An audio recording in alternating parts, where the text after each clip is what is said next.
first sign did not come with fire or sound. It came with a whisper from the darkness of space. Far above the spinning blue world, satellites caught a signal, faint, cold, but deliberate. It was not the usual noise from the stars. It pulsed. Like a heartbeat, slow and steady, too perfect to be natural. In mission control rooms across the world, scientists leaned over their screens, eyes narrowing as the data came in. The numbers lined up with an impossible truth. The signal was not from some far-off galaxy, it was here. Inside the solar system, governments moved quickly to keep it quiet. People were not told at first. The message was still being decoded, studied, tested for errors. Yet before the experts could finish, the signal shifted. It began to mimic human broadcasts, radio shows, television static, even the voices of people speaking in markets and cafes. Then, one night, every communication system on Earth went silent for exactly 7 seconds. Single sentence echoed across every channel in every language, but in a voice that was neither male nor female. It was smooth, calm, and terrifying.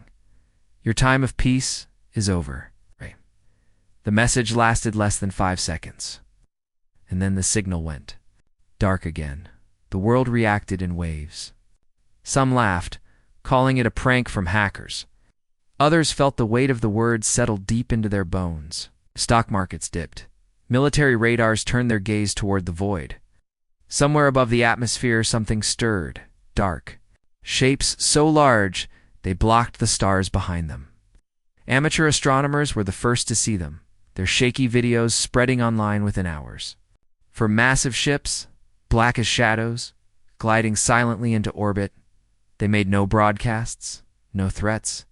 They simply waited. In cities, people stopped in the streets to stare up at the night sky. Even without telescopes, they could see faint outlines where the stars vanished. In rural towns, children pointed at the strange glimmers passing in front of the moon. News channels filled with speculation, experts debating if these were peaceful explorers or the first step in an invasion. But the silence from the ships was worse than any answer. Within days, the first signs of something more began to appear. Small metallic drones, sleek, silver, insect-like, entered the atmosphere and scattered across the globe. They flew over oceans, mountains, and deserts, scanning everything with invisible beams. They did not attack. They did not speak, but they recorded. Every inch of the planet seemed to be under their gaze.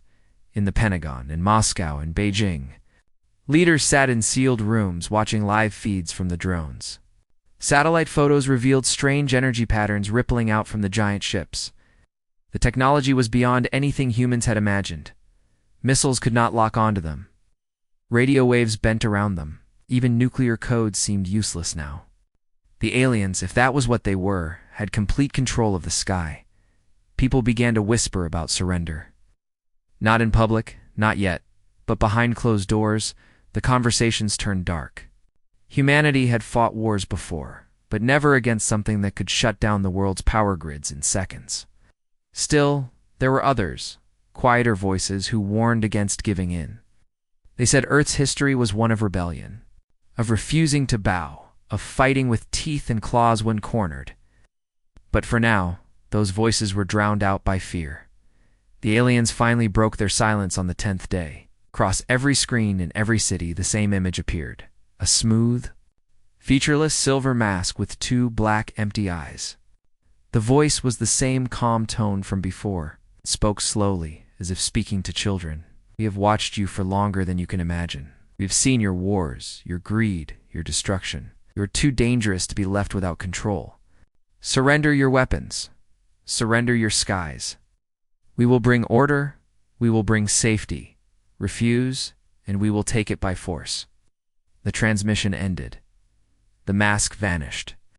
The drones kept working. That night, in homes around the world, people could not sleep. Some packed their bags, convinced the end was near. Some prayed. Others went online, filling forums and chats with theories about what the ships wanted. A few pointed out something strange. The aliens seemed certain that humans would submit. Quickly, they acted like they had seen it before on other worlds. like this was just another conquest in a long chain of victories. But Earth was not like other worlds. In a dusty garage in Arizona, a retired engineer began drawing blueprints he had hidden for decades. In a cold workshop in Siberia, a woman cleaned, an old rifle passed down through generations. In a crowded apartment in Mumbai, a teenage hacker stared at the alien signal and began to smile. The ships in the sky kept watching, but so did humanity. In the darkness before dawn, as the world stood on the edge of something unknown, a quiet truth began to grow. The aliens thought they knew Earth. They thought the history of violence, survival, and stubbornness was behind. Humanity now. They thought that modern humans, with their cities and technology, had forgotten how to fight without rules. They were wrong, and far above the spinning blue world. In the cold silence of orbit, the alien ships waited, unaware that the storm they were about to face had already begun to rise. The ships did not move for 3 days. They hung above the planet like silent judges, their black holes swallowing the light, their sharp edges cutting against the glow of the clouds.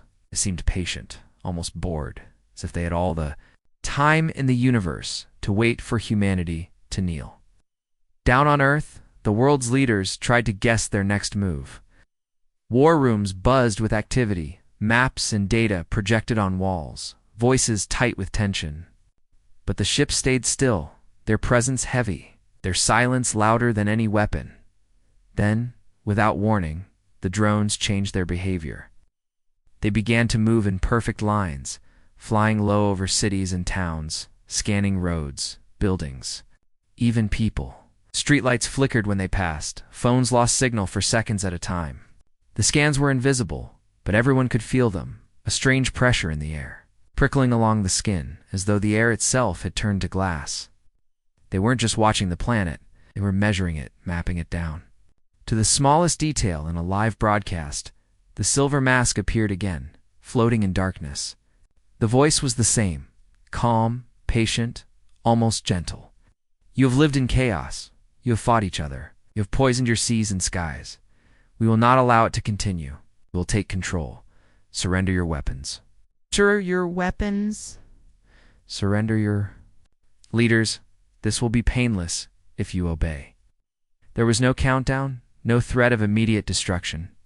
Just the cold certainty of someone who had already decided the outcome. Some governments began to respond in secret. High-ranking officials sent encrypted messages to the ships, asking for terms of peace. In public, they promised their citizens that negotiations were ongoing, but in reality, they were trying to buy time. A few nations even considered full cooperation, believing it would save lives. They imagined a future under alien rule, a quiet, controlled world, free from war, but also free from freedom. Not everyone agreed. In hidden bunkers, far from the eyes of the drones, small groups of military officers, scientists, and civilians gathered. They studied every second of the aliens' transmissions, every flicker of light from the ships. They noticed patterns. The aliens were not invincible. Their technology was advanced, but it still followed rules. Rules could be broken. The aliens, for their part, believed humanity's resistance was already crumbling. Their history of conquest had taught them that fear and inevitability broke most civilizations long before a shot was fired. They had seen it happen countless times. Empires kneeling, cultures dissolving, proud warriors laying down their arms. They saw humanity's fear in its stock markets, in the empty streets of once busy cities, in the way politicians avoided speaking directly to their people. They mistook that fear for surrender. But fear on Earth had never been simple. Fear was a spark, and sparks could start fires. In the suburbs of Chicago, a small electronics shop owner began secretly repairing military-grade equipment that was never supposed to be in civilian hands. In the mountains of Afghanistan, old fighters, who had battled superpowers in the past, cleaned their weapons and checked their hidden stashes of supplies. In the oceans, submarines moved silently beneath the waves, their crews listening to strange alien frequencies and sending coded reports to anyone who could understand them. The aliens did not see these things, or if they did not understand. They saw only scattered, uncoordinated activity, nothing like the organized resistance they had crushed before. They could not see the deeper truth, that humanity's greatest strength was not order, but chaos. On the 12th day, something unexpected happened. A drone scanning a rural village in Africa was brought down, not by a missile, but by a simple net fired from a catapult. The villagers dismantled it in minutes, carrying away its parts before the larger ships could respond. Hours later, in Brazil, a hacker collective broke into the drone's visual systems, flooding them with meaningless images of oceans and deserts, making them fly in circles. The attacks were small, almost trivial, but they were everywhere. From the alien perspective, this was strange. On other worlds, resistance came from centralized military forces. Destroy the leaders, and the rest would follow. But here, the resistance was not a single head to cut off. It was 1,000 tiny flames, scattered and growing. Still, the aliens, held to their plan, issued one more broadcast, their silver mask watching the world with its blank eyes. Your time is running out. Obey, or we will act. The message was short. Meaning was clear. The next step would not be words. That night, as the ships floated above the planet, their black shadows turning slowly against the stars, the first countermeasures were put into motion. In an underground lab in Eastern Europe, engineers activated a long-range pulse designed to interfere with alien scans. In an unmarked hangar in Nevada, a massive object covered in tarps was rolled toward a launch platform, its shape hidden even from the crews that worked around it. Somewhere in the Pacific, a cargo ship with no registered flag carried something far more dangerous than goods. The aliens thought they were in control. They believed they understood the minds of the humans below. But what they were really watching was not fear, it was preparation. And in the quiet hours before dawn, the planet that had survived ice ages, plagues, and wars began to remember what it was capable of when pushed too far. The observers in the sky saw a world divided. What they could not see was the slow, invisible weaving of those divisions into something stronger. They did not notice that the same fear they counted on to weaken humanity was now binding it together. They did not hear the quiet conversations, the whispered oaths, the old war songs being remembered. They did not smell the smoke of forges being lit, the hum of hidden machines starting to wake. They had watched Earth for centuries, but they had never truly seen it. And soon, the quiet watchers in the sky would learn what it meant when a planet of predators decided it had nothing left to lose. The 13th day began like the others, with the ships hanging above the clouds, or massive shapes blotting out constellations that had shone for thousands of years. Below them, life had slowed into something unnatural. Streets were quieter, skies emptier, and the hum of the world's endless noise was replaced by a restless silence. Everyone knew the aliens would act soon. Everyone knew the choice was coming: surrender or fight. That morning, a global shock rippled through every screen and speaker. Signal not from the aliens, but from Earth itself, broke through the airwaves. It was not a government broadcast. It was not an official speech. It was the shaky, grainy video of a man in a dark room, his face hidden in shadow. His voice was steady, low, and cold. We are not prey. We are the storm. The video lasted only 3 seconds before alien interference cut it off, but it was enough. In cafes and factories and schools, people whispered the words to each other. It became a chant in online forums, in hidden meetings, in underground shelters. The phrase spread faster than the aliens could erase it. The message was simple: we will not bow. Hours later, the first acts of open defiance began. Over the skies of Poland, an alien mapping drone suddenly went dark and fell from the clouds, trailing smoke. The wreckage revealed something strange. It hadn't been shot with a missile. Instead, a high-powered laser from an old observatory, modified in secret, had burned through its sensors. In the frozen waters near Alaska, a fishing trawler pulled up more than nets. Tangled in its lines was a small alien probe, its body smashed open, its core ripped out before the larger ships even noticed it was gone. These were not official military strikes. It came from individuals, small groups, people with no orders but their own anger. Hackers began slipping viruses into alien scans, feeding them false images, mountains where there were cities, oceans where there was land. Farmers used old equipment to jam signals in the countryside. Mechanics welded strange devices in back rooms. Using scrap metal and stolen parts, the attacks were scattered, uncoordinated, and unpredictable. From above, the aliens saw a strange picture. No single leader gave commands. No central plan guided the actions. On every other world, they had conquered. Resistance had been clean, organized, and easy to crush. But here, the enemy was everywhere and nowhere at once. Every time they destroyed one source of trouble, 3 more appeared. They responded with precision. Drones swept through cities, disabling power in neighborhoods where resistance was suspected. Entire blocks went dark, their silence broken only by the whir of alien machines in the streets. In some places, fear worked. People stayed indoors, lights off, hoping not to be noticed. But in others, it only hardened resolve. In the hills of Scotland, a group of engineers built a crude railgun from spare industrial parts hidden in the ruins of an old castle. The deserts of Australia, motorbikes roared across the sand, carrying packages that weren't fuel or food, but experimental explosives. In Tokyo, a group of university students worked without sleep, breaking down fragments of alien tech they had stolen to see how it worked, and more importantly, how to break it. The aliens underestimated the power of chaos. Their strategies were made for ordered enemies. It's not for a species that had spent thousands of years turning desperation into innovation. By the 15th day, their losses, small as they were compared to their total strength, began to irritate them. The silver mask appeared again, this time across every device without warning. The voice was still calm, but there was a faint sharpness to it now. You waste your efforts. You control your skies. Your weapons cannot touch us. Your survival depends on obedience. Stop now. They cut the transmission before any human response could follow. But humanity had already decided on its answer.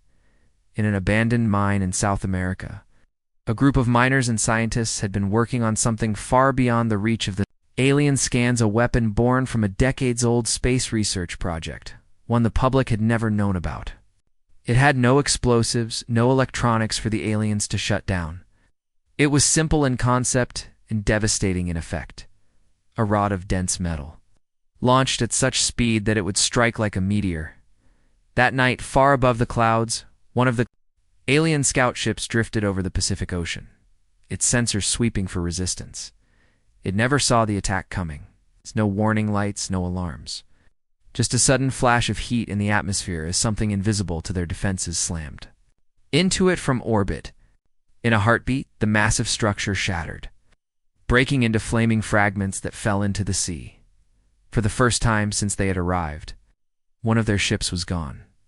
Panic did not show on their blank silver masks, but their actions betrayed them. The remaining ships shifted position, clustering together, their drones moving with new urgency. They began scanning not just the surface of the Earth, but deep into its crust, trying to find the weapon that had struck them.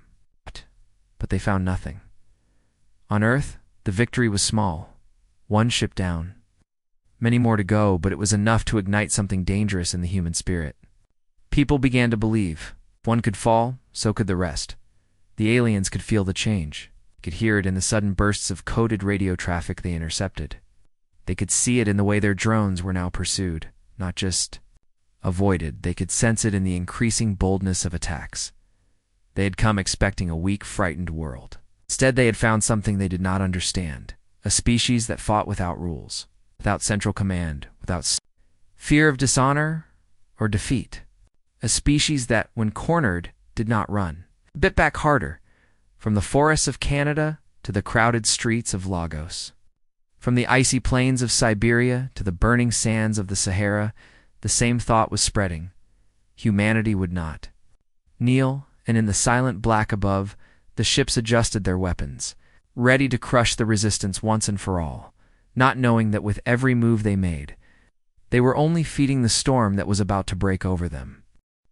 The destruction of the alien scout ship over the Pacific was like the crack of thunder before a storm. It didn't just shake the aliens, it shook the entire world awake. For 12 days, humanity had lived under the shadow of black ships, feeling small, powerless, and hunted. But now, for the first time, those shadows seemed weaker. The impossible had happened. One of the watchers in the sky had fallen. The aliens reacted instantly. Their ships closed formation, pulling tighter around the planet, their black holes glinting faintly in the sunlight. The number of drones tripled overnight. They swept across the land and sea in thick patterns, their scanning beams now faster, more aggressive. In some cities, entire neighborhoods were evacuated as drones tore through streets, ripping apart anything that might hide resistance. The silver mask appeared on every screen again, its voice still calm, but with an edge sharp. Enough to cut. One strike will not save you. Every act of defiance will be punished. Submit now, and you may yet live. The message carried no anger, but something colder. Certainty. To the aliens, this was still a minor problem. They believed they could choke out resistance with sheer force. What they did not realize was that the destruction of the scout ship was not the end of humanity's defiance. It was only the beginning. The strike had not been the work of one nation or army.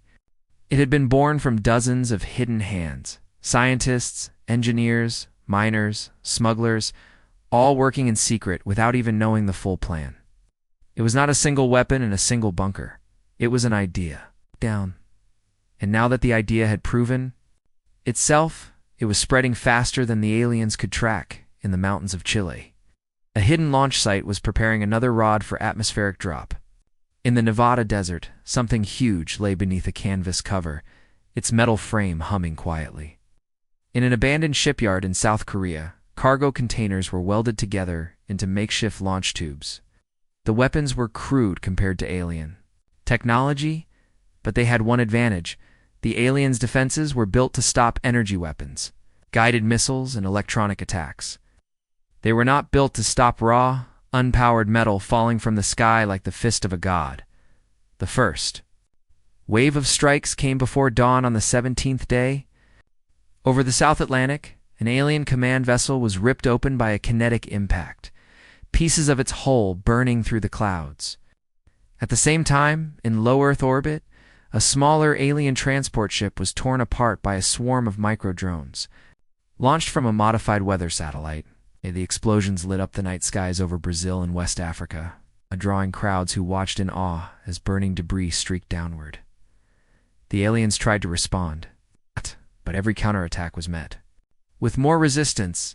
In the frozen waters of the Barents Sea, a submarine surfaced just long enough to launch a payload that tore a hole through another alien vessel's flank. In the deserts of Arizona, an electromagnetic cannon hidden in a rock formation fired, twice before vanishing underground, leaving only scorched earth behind. For the first time, the aliens hesitated. They had studied human history, but only from afar. They had read the battles in books, measured the weapons in museums, watched the broadcasts of human wars, but they had never been inside one. They had never faced an enemy that fought in this way, not with order, but with chaos. Not with a single army, but with 1,000 hands striking at once. And humanity had learned something too. The aliens could be hurt. In New York, people poured into the streets despite the danger, waving makeshift flags, painting messages on walls. We are the storm. In Cairo, a crowd surrounded a disabled alien drone, tearing it apart for parts before soldiers could even arrive. In small towns and remote villages, families worked together to hide resistance fighters from alien scans. The war was no longer just a battle between armies. It had become a fight for survival woven into daily life. Every mechanic was an engineer. Every farmer was a supply line. Every child was a messenger. On the 19th day, humanity struck the hardest blow yet. Somewhere in deep orbit beyond the range of alien scans, a massive object drifted, an old space station. It's abandoned for years, now filled with explosives and fitted with a crude guidance system. It had been nudged into a slow, deliberate path over weeks, moving so quietly the aliens never noticed. When it finally entered its descent, there was no time to stop it. Now the collision with the largest alien vessel lit the upper atmosphere with a fireball so bright it was seen from every continent. The explosion shattered the ship into fragments that burned across the sky like a rain of meteors. The silence that followed was heavier than anything before. For the first time since they had arrived, the aliens said nothing. No messages. Number broadcasts. Their ships pulled higher into orbit away from the surface. The people of Earth felt the shift. The aliens were not leaving, not yet, but they were no longer untouchable. The fear that had smothered the planet since the first message now carried something new within it. Hope. In secret rooms and hidden bases, humanity's leaders and resistance networks began planning something bigger. The small strikes had worked, but they needed more, needed one decisive blow to end this before the aliens changed their tactics. The question was no longer if they could fight. It was if they could win, far above, in the cold black of space.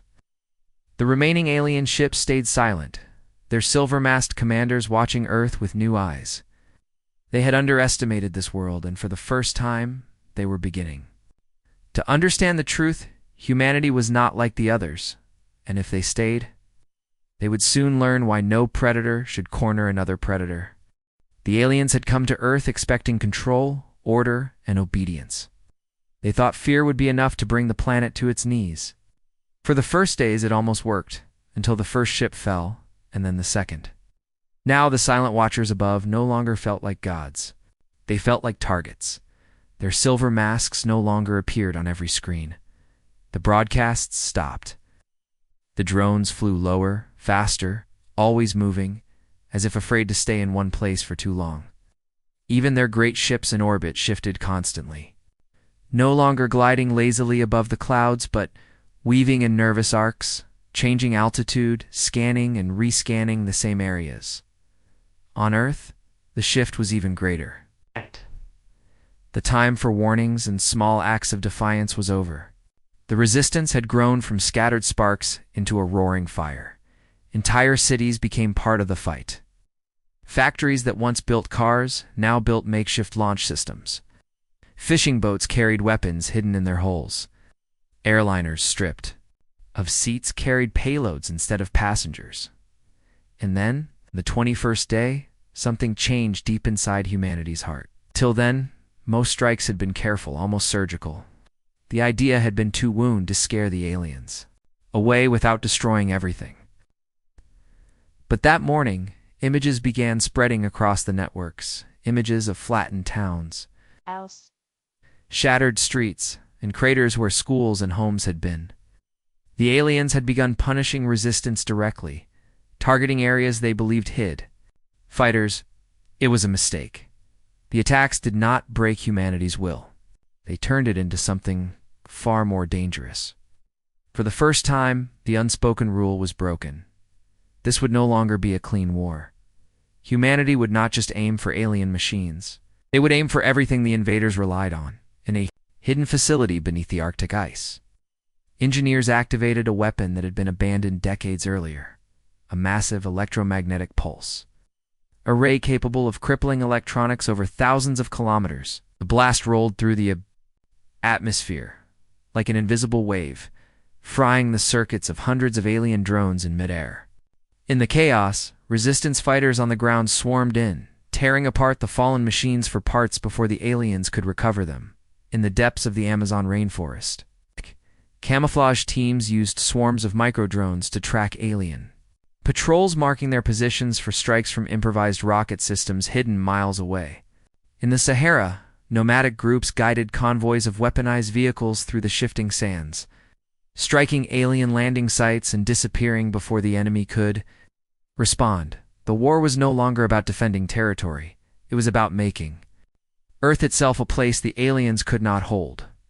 Humanity's tactics turned crueler, sharper, more unpredictable. They targeted the alien supply lines, disrupting whatever strange process fueled their great ships. They unleashed biological countermeasures, invisible clouds of engineered bacteria that corroded alien metals and gummed up their delicate machines. They used sound weapons, blaring frequencies that disrupted alien communications and left their crews disoriented. The aliens, for all their power, began to feel the grind of the fight. Every victory they scored was costly. Every area they tried to control slipped through their fingers like water. And still, the human attacks grew bolder. In the city of Lagos, an entire district rose up in coordinated chaos. Civilians cut the power grid, hackers jammed communications, and rooftop teams with improvised railguns tore apart alien dropships as they tried to land. The battle lasted only hours, but when the smoke cleared, the aliens abandoned the area entirely. In rural China, old railway tunnels became hidden fortresses. Armored trains, powered by generators hidden deep in the mountains, carried weapons and fighters to sudden points of attack before vanishing back into the dark in the seas. Submarines moved like predators, ambushing alien craft near the coastlines, then disappearing into the depths before retaliation could come. In the skies, experimental aircraft, some barely more than metal wings strapped to engines, darted through storms, using the chaos of lightning and wind to get close enough to strike. The silver masks reappeared only once during this time. The voice was still calm, but its words were sharper, colder, almost brittle. You cannot win. You cannot survive. Your world will burn if you continue. The broadcast was met not with fear, but with laughter. In shelters, in barracks, in the backs of trucks rumbling toward the next fight, people repeated the words like a bad joke. The aliens still thought in terms of victory and defeat. Humanity now thought in terms of survival and defiance. And then, humanity's most dangerous weapon came into play. Not a machine, not a missile, but unity. Borders became irrelevant. Soldiers from nations that had once been enemies now fought, side by side. Scientists from rival powers shared data freely, working in the same underground labs. Information flowed across the planet faster than the aliens could block it. The war was no longer fought by countries. It was fought by a species. On the 25th day, the largest coordinated strike yet began. Across every continent, resistance. Cells moved at once. In the skies, swarms of drones blackened the air, distracting alien defenses. In the oceans, disguised cargo ships launched kinetic rods into orbit. In the mountains, hidden cannons roared, and in space itself, small, barely functional spacecraft launched from hidden sites slammed into alien vessels at ramming speed. The aliens were forced to retreat higher into orbit, abandoning their lowest ships entirely. The humans had not destroyed them all, not yet, but they had made the planet below into something the aliens could no longer control. And from that moment on, the fight was no longer about pushing the invaders back. It was about making sure they never dared to return. Far above the world, the remaining alien commanders watched the chaos below, their once perfect plan now shattered. They had thought humans would be like every other species they had conquered. They had been wrong. They had mistaken kindness for weakness, patience for fear, patience for surrender. They had never faced an enemy that could turn its entire world into a weapon. The war did not end with a single explosion. There was no moment when the skies suddenly cleared and peace returned. Instead, it ended the way storms fade, not in silence, but in a slow retreat, leaving behind a world that had been forever changed. For days, the alien ships hung in higher orbit, far above the reach of most human weapons, watching. They no longer sent their drones into the streets. They no longer broadcast their silver masks on screens. It was as if they were trying to decide whether to strike again or to leave. From the ground, they looked smaller now, not because they had shrunk, but because the fear that had once made them seem like gods was gone. On the 29th day, sudden stillness fell over the world. The alien ships moved into a perfect line above the equator, their black holes glimmering faintly in the sunlight. Every communication channel on Earth went dead. Power grids flickered and fell silent. For a moment, it felt like the first day. All over again, the calm before something terrible, and then the silver mask appeared one final time. You are not like the others. The voice was calm, but it carried a weight that had not been there before. We came to control you, came to bring order to a dangerous world. We believed you would submit, as so many before you have. We were wrong. There was a pause. Somewhere far away, the sound of wind carried through the transmission, as if the speaker were standing in an empty place. You are chaos. You are defiance. You will not bow, and you will not stop. You will not return. The mask vanished. The screens went black. High above, the alien ships turned in unison, their engines igniting. With a dull red glow, slowly at first, then faster, they pulled away from the planet, their shadows sliding across the clouds until they were no more than black specks against the stars. One by one, they vanished into the darkness, leaving behind only the faint shimmer of ion trails in the upper atmosphere. The silence that followed was unlike anything the world had ever known. There was no cheering at first, no celebration. People stepped outside into streets lit only by the sun or the moon, staring up at skies that suddenly felt vast again. The fear was gone, but in its place was something else, a deep, heavy awareness that they had been tested, had been seen. In the weeks that followed, the pieces of the war were gathered. Burned-out drones were stripped for parts. Alien metal was studied, measured, and locked away. Hidden weapons were dismantled or stored. The scars on cities and towns remained blackened craters, shattered buildings, roads torn apart by kinetic strikes. But life began to move again. Markets opened.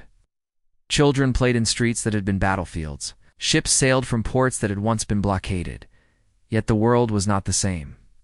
Nations that had once been rivals now shared military secrets without hesitation. Who had never trusted each other before now worked side by side. Communication lines crossed borders without the walls that had once divided them. Humanity had discovered something more valuable than victory, unity born in the face of extinction. In the halls of power, leaders spoke carefully. No one knew if the aliens were truly gone. Some believed they would return, perhaps not in years, but in decades. Others believed they would send other species more dangerous, more determined, to finish what they could not. Plans were made. In secret, defense systems were built not for each nation, but for the planet as a whole. Space, once the dream of explorers, was now the front line, in a hidden facility beneath the Nevada desert. A room was built with no windows, its walls lined with alien technology taken from the fallen ships. The scientists who worked there were not trying to copy it. Oh, they were trying to surpass it. They understood now that humanity could no longer wait for threats to come to them. If the galaxy wanted to see what Earth was capable of, then Earth would show them. One evening, months after the last alien ship had vanished, a strange signal was detected again by satellites. It was not from the aliens, at least. Not exactly. It was coming from deep space, far beyond the reach of human ships. But close enough that the message was clear. It was a simple transmission, sent in every language of Earth, and in a few no human could yet understand. It read, "This is Earth. We are not prey. We are the storm." The message repeated over and over, beaming into the darkness between the stars. Some feared it would invite trouble. Others said it would make the galaxy think twice before coming here again. But to the people who had fought in the streets, who had watched the black ships burn in the sky, it was more than a warning. It was a promise, because they knew something now that the galaxy did not. They knew that humanity had always been dangerous, even in peace, even in silence. They knew that the same hands that could build cities could also tear down empires. They knew that kindness and mercy were choices, not weaknesses, and that when those choices were taken away, the world would remember its teeth. And somewhere, far beyond the light of the sun, in the dark reaches where the alien fleet fled, there were whispers. Whispers of a small blue planet that had refused to kneel. Whispers of a species that could not be controlled. Whispers of Earth, the galaxy, had thought it understood this place, but it had only just begun to learn.